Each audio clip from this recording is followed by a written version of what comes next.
comme un air de redémarrage ce matin sur la route du col de la Madeleine, au-dessus de Cellier.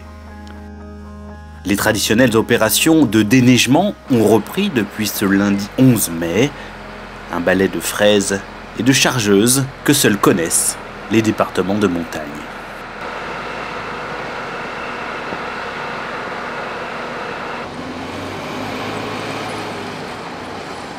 Bien que le travail de terrain n'ait jamais vraiment cessé durant le confinement pour les agents des routes du département, le retour à ces chantiers emblématiques galvanise les troupes, avec ici de nouvelles techniques de repérage de la route qui sont mises en œuvre.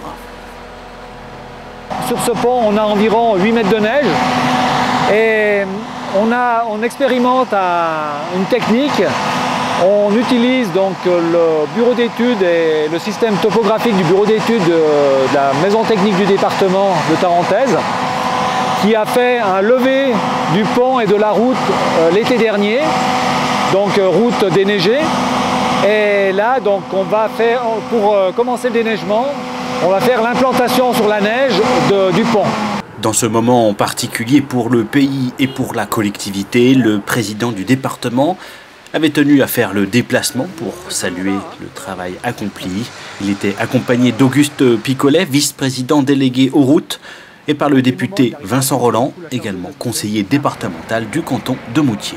Beaucoup d'agents du département, dont notamment dans le secteur social, sont restés sur le terrain, au contact de la population, mais également dans le secteur routier, où il y avait évidemment, comme dans les autres services du département, du télétravail, mais une permanence pour assurer la sécurité de notre réseau routier. Et là, je voulais aller voir nos agents et les entreprises partenaires qui font ce travail très important pour la réouverture de nos cols.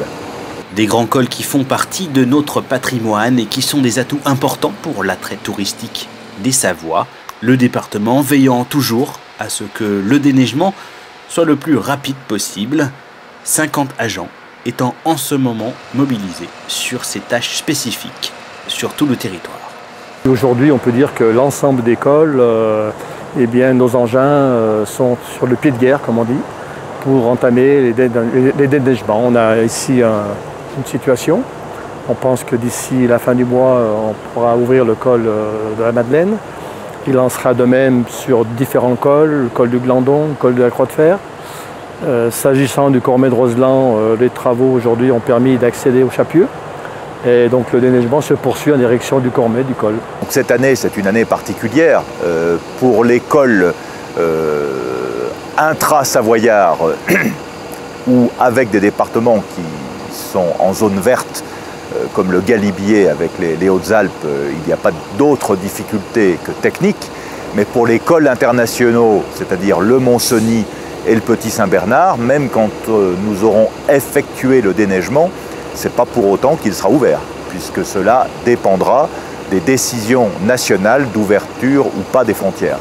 Sur les 8 à 10 millions d'euros que représentent les dépenses liées à la viabilité hivernale de nos routes dans le budget du département, selon les années, ce sont 150 000 à 300 000 euros qui sont engagés pour les opérations de déneigement des cols.